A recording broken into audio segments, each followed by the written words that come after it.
మంచి పనికి సపోర్ట్ చేయడానికి వచ్చిన బీసీ జనార్దన్ రెడ్డి గారిని ఏమంటే మాట్లాడినారు. బీసీ జనార్దన్ రెడ్డి గారు ఏమడిగారా మిమ్మల్ని? నువ్వు మీ అల్లుడే కదా సీఎం, నువ్వు రాజుగారు మామవే కదా, 5 ఏళ్లలో నువ్వు ఎందుకు పూర్తి చేయాలా అన్నాడు. ఆయన మేము అప్పుడు ఎందుకు పూర్తి చేయాలని అడుగుతాడు, కానీ ఈ 5 ఏళ్లలో ఎందుకు పూర్తి చేయాలా సమాధానం చెప్తానడా? బీసీ జనార్దన్ రెడ్డి గారు 1-2 సార్లు సీఎం గారి దగ్గరికి వచ్చి దీన్ని ఫాలో అప్ చేసి కమలాపురం ఆయన కాన్స్టిట్యున్సీ కాకపోయినా మినిస్టర్గా బాధ్యత తీసుకొని ఆయన వచ్చి చేసినాడు కాబట్టి ఆయనకు ఆ మాట్లాడే హక్కు ఉంది.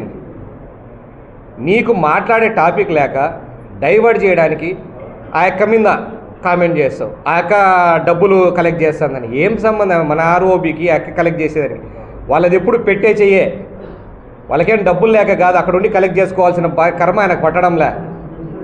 బీసీ జనార్దన్ రెడ్డి మంచి సావుకారి, ఆయన ఆ యొక్క ఏ రోజైనా 10 మందికి అన్నం పెట్టేది, ఏ రోజైనా 10 మందికి హెల్ప్ చేసే విధానంలోనే ఉంది. ఇట్లే ఉన్నింది కానీ ఎప్పుడు అడిగి తీసుకున్న పరిస్థితిలో ఆమె మీద కామెంట్ చేయడం అంటే మీ బతుకులు ఎప్పుడు ఇంతే, ఎప్పుడు వచ్చినా డైవర్ట్ చేయడానికి ఒకటి కావాలా.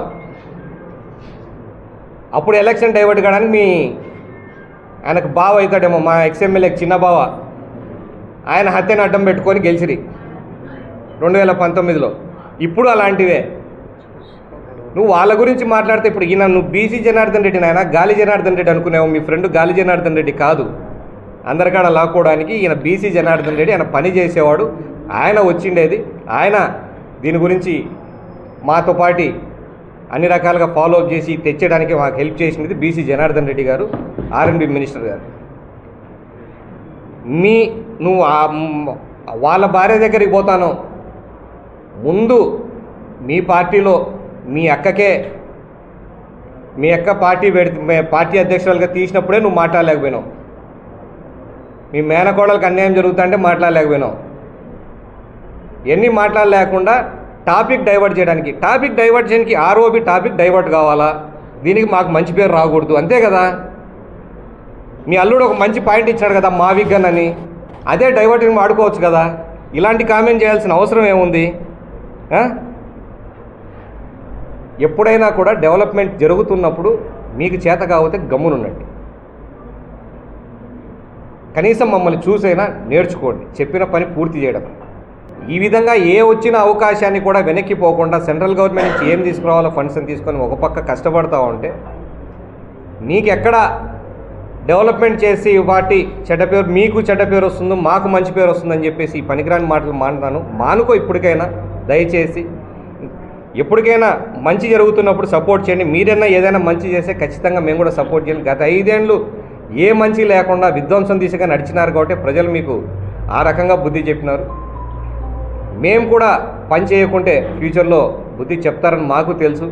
కాబట్టి మేము ప్రజలకు ఏం అవసరమో అది చూసుకొని పని చేస్తూ ఉన్నాం. కాబట్టి ఇంకొకసారి ఇలాంటి మాట్లాడకూడదని చెప్పేసి ఈ మధ్యకాలంలో మేము చేసిన రోడ్స్ డెవలప్మెంట్లు అయితేనే, విలేజెస్లో చేసిన సీసీ రోడ్లు అయితేనేమి, ఆర్ఎన్బిలో ఇప్పుడు మీరు ఆర్ఎన్బి గురించి చెప్తాను కదా, మీరు ఎన్నో రోజుల నుంచి వేయలేనా కొమ్మర్ది ఉరుటూరు రోడ్ వేయించింది ఈ బీసీ జనార్దన్ రెడ్డి గారిని అడిగిన తర్వాత.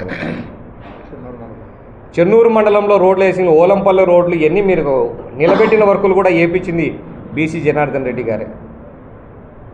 మళ్ళీ అయ్యవారిపల్లె రోడ్డు మీరు రోజు భారతీయ సిమెంట్ ఫ్యాక్టరీకి వాడుకుంటూనే ఉన్నారు, ఆ రోడ్డు కూడా వేయించుకుంటే దాన్ని కూడా ఇప్పుడు శాంక్షన్ చేసింది ఆ బీసీ జనార్దన్ రెడ్డి గారే. ఇన్ని రకాలుగా ఆయన చేస్తా అంటే ఆయన మీద విమర్శిస్తూ ఉన్నారు. దయచేసి ఈ స్టేట్ పులివెందల రోడ్ అంటారు, ఈ రోడ్ అంతా కూడా మొత్తం డెవలప్మెంట్ చేసింది ఇప్పుడు అదే బీసీ జనార్దన్ రెడ్డి గారి టైంలో, ఇప్పుడే ఆయననే చేసిండేది. ఇంకా ఈ 2-3 ఏళ్లలో ఏ ఒక్క రోడ్డు కూడా పెండింగ్ లేకుండా మీకు చేస్తాను. డ్యామేజ్ అయినా ఎందుకంటే ఈ హైవే దగ్గర అందరికీ తెలుసు, ఈ పాపాగ్ని మీద బ్రిడ్జ్ కొట్టకపోతే దాని మీద బ్రిడ్జ్ స్టార్ట్ చేయడానికి ఎన్ని రోజులు, ఎంతమంది కాంట్రాక్టులు మార్చినా, ఎన్ని టెండర్లు దాటించేసినా, ఆఖరికి పోటీగా తెచ్చి ఒక టెండర్ మేము కాంట్రాక్ట్ చేయించి పని చేయించాల్సిన పరిస్థితి ఆ గవర్నమెంట్ ఉన్నా కూడా ఎవరు రాకపోతే మేము ఉండాము దగ్గరుండి చేపిస్తామని చెప్పి ధైర్యం చెప్పి ఆ రోజు కాంట్రాక్ట్లో టెండర్లు వేయించడం జరిగింది. మీ పద్ధతి మా పద్ధతి కాదు. మాకు డెవలప్మెంటు ప్రతి ఒక్కడూ బాగుండాలా, సంతోషంగా ఉండాలనేది మా ధ్యేయం. దానికి అనుగుణంగా మేము పనిచేస్తాం. ఖచ్చితంగా దీన్ని ప్రజలు కూడా గుర్తిస్తారని చెప్పి తెలియజేసుకుంటున్నాను. Thank you very much.